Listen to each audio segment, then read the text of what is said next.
Hey everybody, Charlie 902 here, and welcome back to the Great Ace Attorney Chronicles. We last left off, we managed to sway the jury back into our favor with the theory of the knife and flaming book being thrown out of the third-story window and somehow impaling the victim.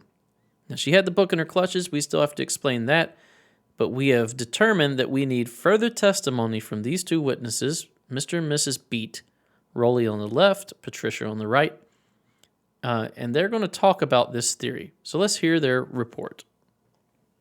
Constable Beat's report. This case has nothing to do with Mr. and Mrs. Garrideb. Believe me, a London Bobby is good for his word. You see, sir, the windows on the top floor of the Garrideb house are top hinged casements.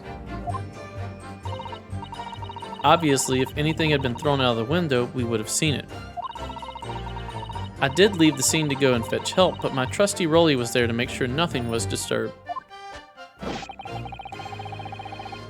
I didn't take my eye off the crime scene for one moment, sir. Nothing strange to report on that front, sir.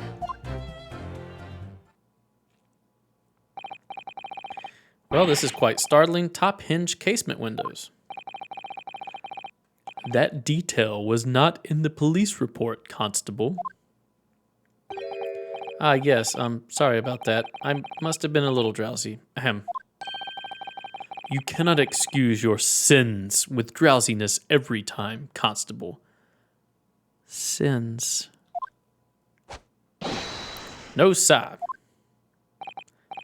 I'm sorry, but what exactly is a top hinge casement window? So I think this is going with what I believe. The window opens from the bottom and swings outward from the top. Meaning if something were thrown at the window, it would hit the window and then fall straight down. Right? So the flaming book hit the window, fell straight down. The lady went to go pick it up, bent over to pick it up. Knife was thrown, hit the window, fell straight down, landed in her back. That's my story. That's my theory. Let's see what happened. And you cannot excuse your ignorance with such trite remarks, my learned friend. Of course. Sorry. I only just arrived in London 2 days ago. I found it, Mr. Naruhodo. Cast your mind back to the windows in Mr. and Mrs. Garrideb's room. All right, I'll try. So the window opens in order to allow air to circulate inside the house. Yep, exactly as I had said. But as it's a top hinge casement window, it swings open along the upper edge, you see?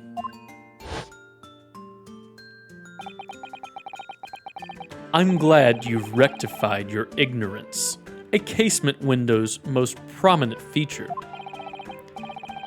is its stay, a metal bar which prevents the window from being opened beyond a certain amount.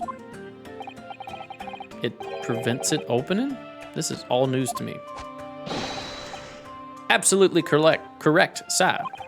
In other words, if a book or knife were to have been thrown in through the open window, it would have clattered against the pane and fallen straight down to the pavement below, just as I had said. No.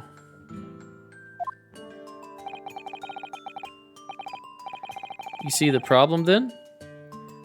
Oh, let me use the correct voice. You see the problem then? Good. Your education in windows is complete.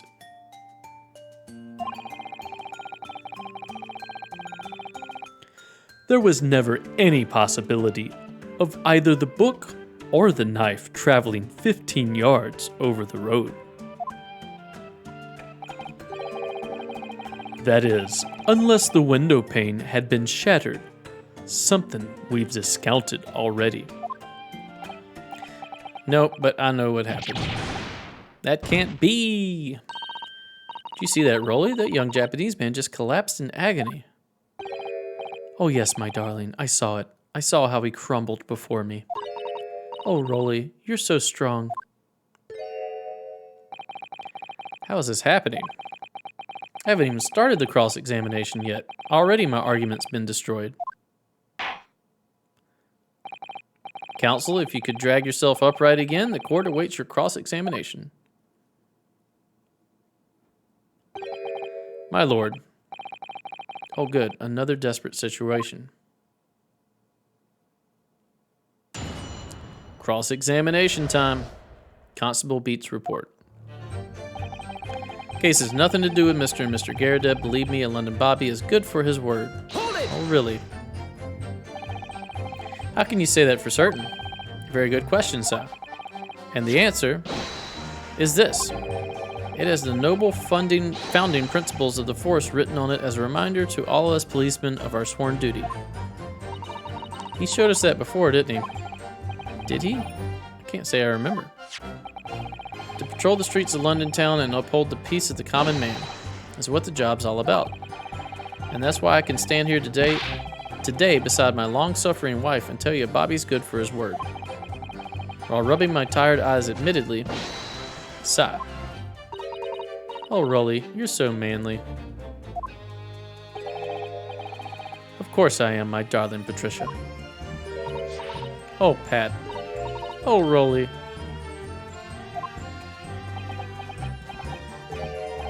No, none of this is what I meant. I meant, how can you say for certain that the case has nothing to do with Mr. and Mr. Garadeb? Ah, I see. Sir, you should have said it earlier, sir. Yes, well, could you answer the question? It was a waste of time then. Absolutely, sir. I will answer it to the fullest of my ability, sir. There is a surprising reason why Mr. and Mrs. Garadeb's domestic dispute can't be related to this case. But before I get into that, sir, just one thing.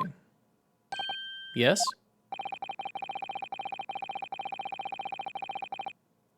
I'd very much like you and all your countrymen to understand the great British institution of Scotland Yard. So I hope you'll take back some tales of us London Bobbies and how we uphold our guiding principles. I wasn't planning on going back just yet. I've only just arrived here. So to that end, sir, I'd be happy to lend you my warrant card for your perusal. But I must warn you, you won't be able to get through it without shedding a few tears. Thank you. I'll try. Constable Beats' warrant card has been entered into the court record. A small folding wallet that identifies London Bobbies and contains the rules of conduct to which they must adhere. That's going to be important. Before we move on, court record time. Okay, let's check it out. Examine. Principles of policing. Item 1. A policeman will strive to preserve the peace within his allotted beat. Item 2. A patrolling officer is expected to walk 20 miles around his beat every day for the furtherance of community relations. Okay. Oh, metropolitan. Principles and then the regulations. Any crimes fall under the jurisdiction of the beat in which they are discovered. When a crime is discovered on his beat, a policeman must assist with initial investigation and help detectives.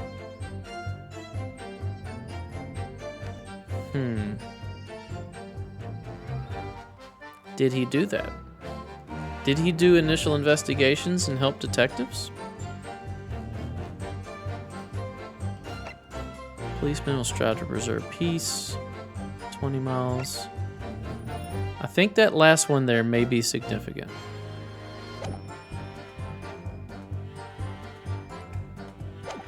Alright, let's continue to press. You see, sir, the windows on the top floor of the Garadeb house are top hinged casements. Hold it! Pardon me while I get a sip of water here. There's a lot of reading to do.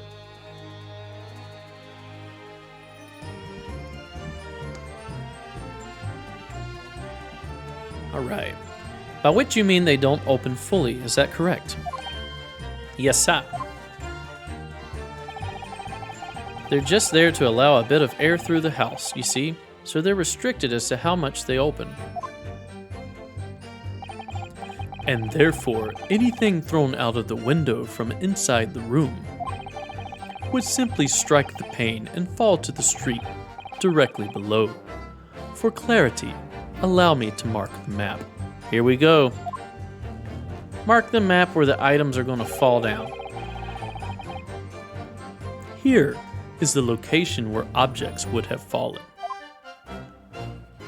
That's important. Yes.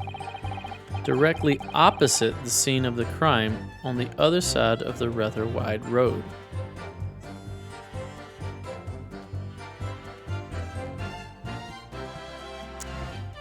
What if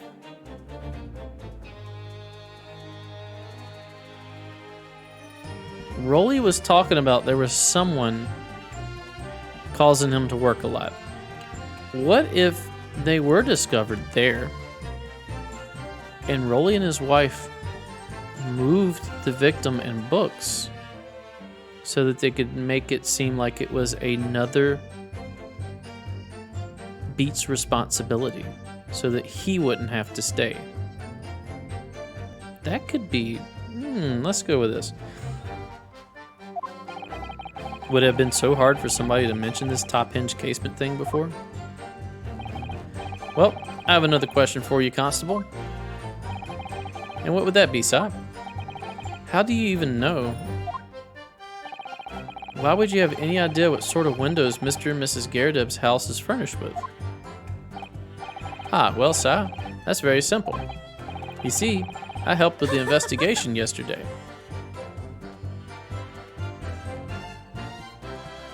Alright, what are you gonna say? Excuse me. Do you have something to add, Miss Pete? Sorry. You look, well, delighted. Is there some particular reason for that? Oh, I was just remembering. That's all. We really were so lucky.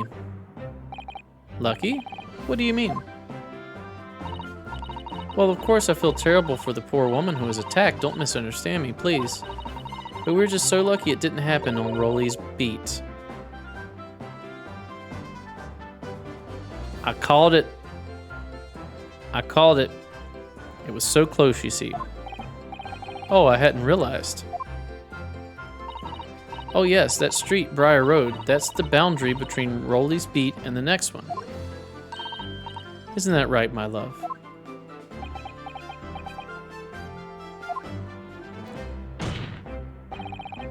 Constable Beat. Huh? Oh, yes, that's right. That's the reason I was helping out with interviewing the occupants of the Garadeb household yesterday. Their house is on my beat, you see, Si. That really was cutting it close then. Constable, I wonder if you would clarify something. If the Garadeb household is on your beat, does that mean that the pavement next to it is as well? Outside Mr. Garadeb's house? Yes, ma'am. The pavement on that side of the road is part of my beat. I see. I was unaware of that. Just think, if the woman had been attacked just on the other side of Briar Road, we would never have been able to go for that meal to celebrate our wedding anniversary. But that's the life of a Bobby, after all. Extraordinary people are Bobbies, tirelessly working for the benefit of all Londoners. Do you know what I think? I think it was the good Lord's way of rewarding my Rolly for all his hard work. Don't you think so, my darling? That must be it, Pat, my love. That must be it. I think perhaps we should make sure we have that information officially on record. Leave it to me, Mr. Naruhodo. I'll take care of it immediately.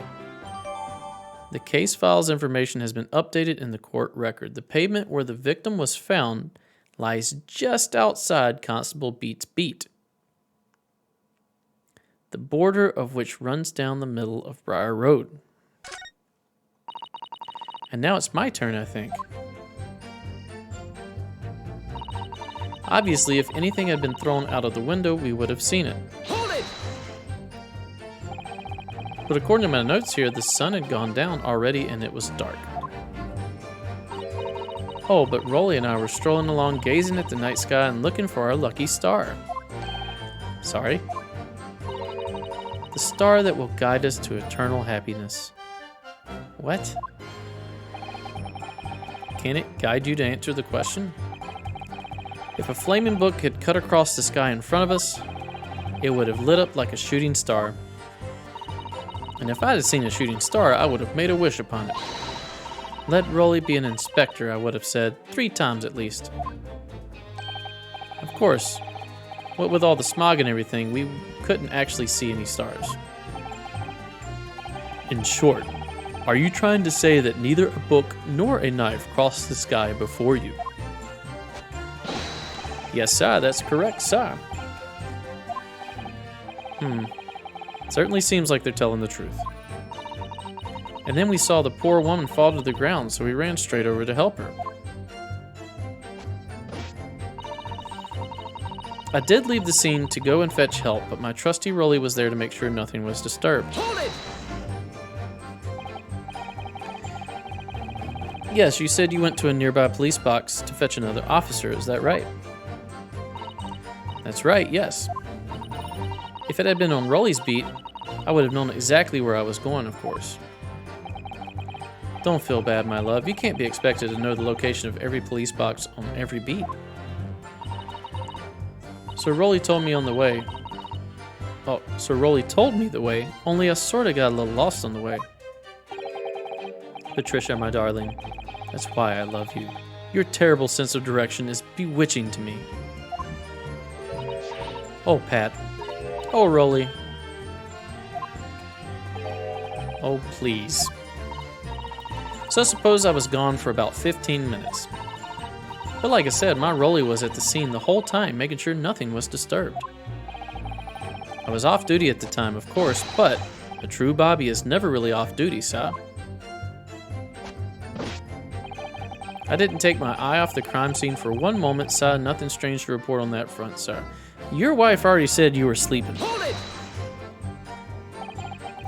Nothing to report? That's correct, sir. I had my eyes wide open the entire time, never looked away for a second. No one else approached the scene and nothing was removed from it. I can swear to that on the yard's honor, sir. Really, it seems a little strange. Beg your pardon, sir? Strange, sir? Seems altogether regular to me. This burnt copy of The Lion's Pride was originally in the Garadeb household. So the question remains, how did it find its way into the hand of the victim? Can you shed any light on that, seeing as you were at the scene of the crime the entire time? Aha! Could it be a different copy, sir? One that just happened to be burned as well? Even if that were possible, why would the victim have been gripping a book like that in her hand? As we can see from the photographic print, she had a bag over her shoulder.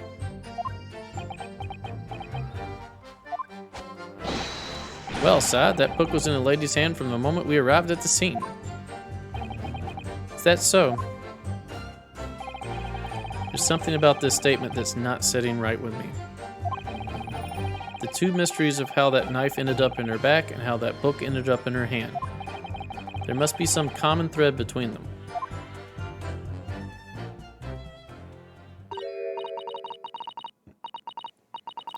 Can I ask you something, please, Mr. Lawyer, sir? Are you going to get uptight again?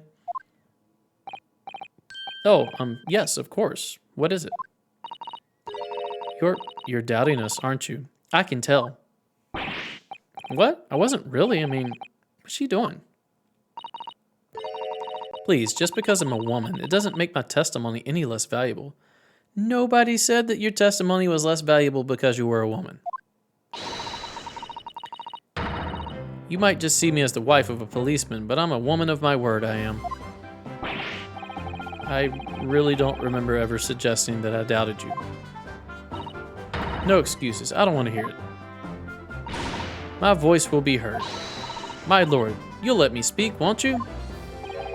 Yes, Miss Beat, I will allow you to supplement your testimony if you so desire. She's going to stick her foot in her mouth again. Sometimes the path of least resistance is the sage one. That was a very loud mutter. I heard that. That Japanese man thinks a policeman's wife's word counts for nothing, does he? Well, watch out, sir. I might let you get away with something like that, but my Rolly won't. Duly noted, Miss Beat. Please, I humbly ask you to continue. What could she possibly be about to say, I wonder? I know what I saw. My eyes never let me down. My sense of direction is a little off sometimes, though. Alright, let's, did leave the scene. Yeah, this is right. Sense of direction. Alright. Press this. Hold it! Miss Beat, nobody is questioning what you've told us. I saw it. I did. That evening, I saw it clearly. That little Easter man with the whiskers and the funny curved back slinking away from the scene. Ha. And I know what I didn't see as well. I didn't see any flaming books or knives flying through the sky. All very clear. You also mentioned something about having a poor sense of direction? Oh yes, well, that's a little embarrassing, really. I'm always ending up in the wrong place when I've made arrangements to meet Rolly. Uh-oh. What's up, Rolly? Constable Beat, is there a problem?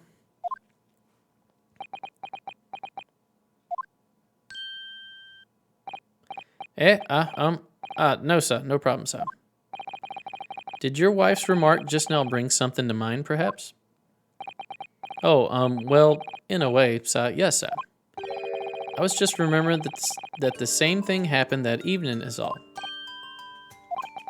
You mean Miss Beat lost her way on the night of the incident?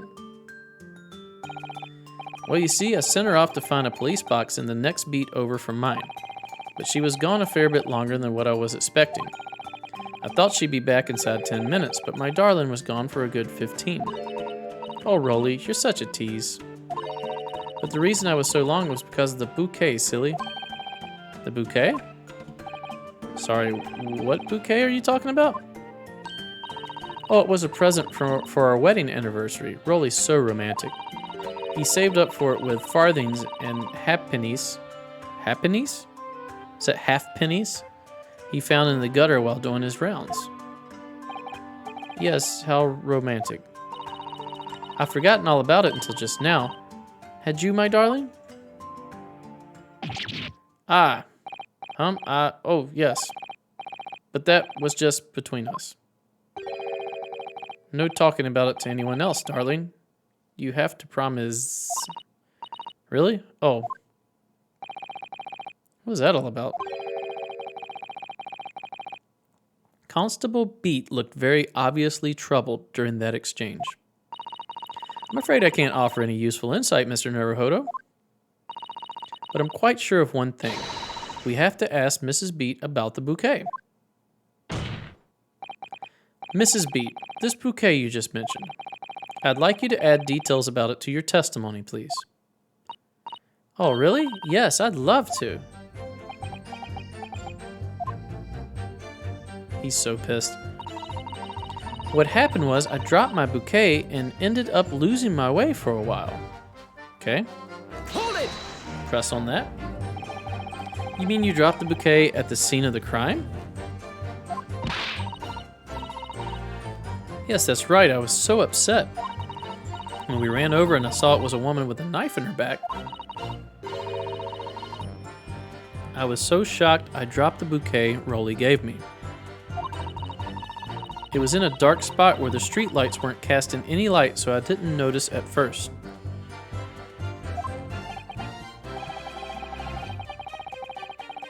And then you went to the police box to report it to the policeman whose beat it was on? Yes, and I came back to the scene together with the other constable, you see. That's when I spotted my bouquet again. But the funny thing was, when I went to pick it up, it was nowhere near the victim's body at all. Because Rolly moved the victim.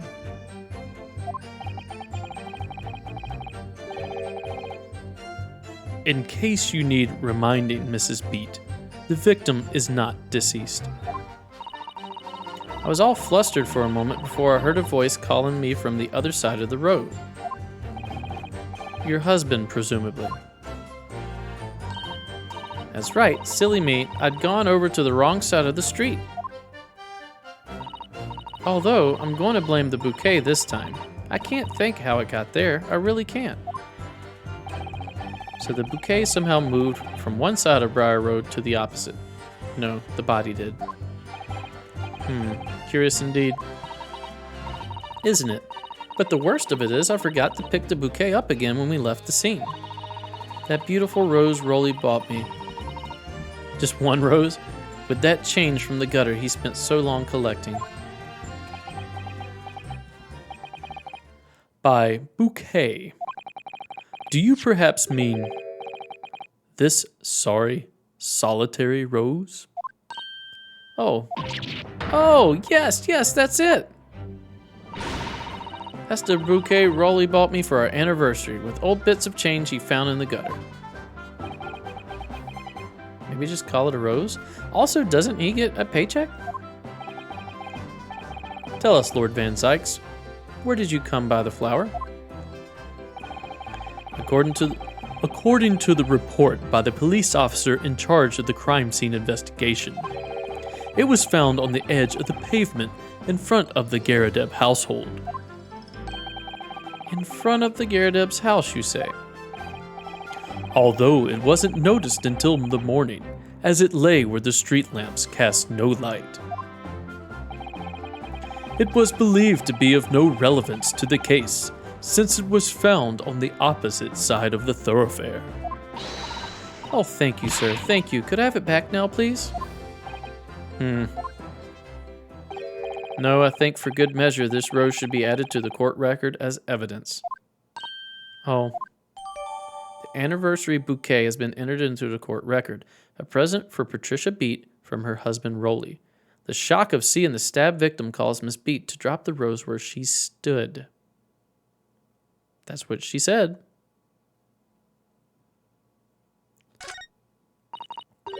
But it's a symbol of our love. Court record. Let's go. Let's look at it. Boom. So, the problem I'm going to have here, I know what I want to say. They found the victim underneath the windows. The flaming book fell out. The victim picked up the book. The knife fell down, fell into her back. She passed out. They stumbled upon her as that happened. Our client ran away as that happened.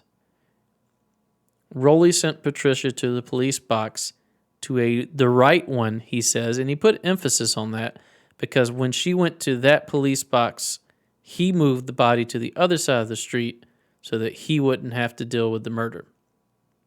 Or attempted murder. Because he's tired. I know that that's what this is going towards.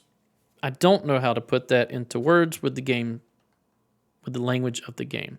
All right, so let's look at everything here. So there's a tie here. Let's look at it. It's very stylish paper the flower's wrapped in, isn't it? Yeah, it's newspaper. It's just an old newspaper, Mr. Naruhodo. Oh, I suppose it's because I'm not used to seeing English print. It looks so exotic to me. Ah, I see. Is something wrong? Oh, no. I was just thinking that if you wrapped a stone-baked sweet potato in English newspaper, it might look like some sort of fancy cake. Ah, Susaru-san, you do love your cakes. It's a weird thing to remark about. All right, let's look at the rose itself. An English rose, it's such a beautiful flower. Ah, this is a rose, is it? I've never seen one before. Do you not take an interest in flowers, Mr. Naruhodo? I wouldn't say that exactly, but I do know 3 types at least. Gosh, 3? Yes, plum blossom, peach blossom, and cherry blossom. Perhaps you should consider branching out. Learning some that aren't fruit tree based, for example. Is there anything else? Is there anything in here? Anything to glean from the back? That's all still the paper we're looking at, right? Maybe not. Let's see what's right here. An English rose. Such a beautiful flower. Oh, so that's the same thing. All right, I don't think there's anything else to look at. Can we look at the bottom here? It doesn't appear so. Look at the leaves. Can't look at the newspaper anymore. Look down in there. Nope. Think that's it. All right, that's going to do it for this episode. Thanks for watching. If you enjoy my content, please consider a like, a comment, and/or a subscribe. It really helps out the channel. Stay tuned for the next episode. We'll see you then. Bye-bye.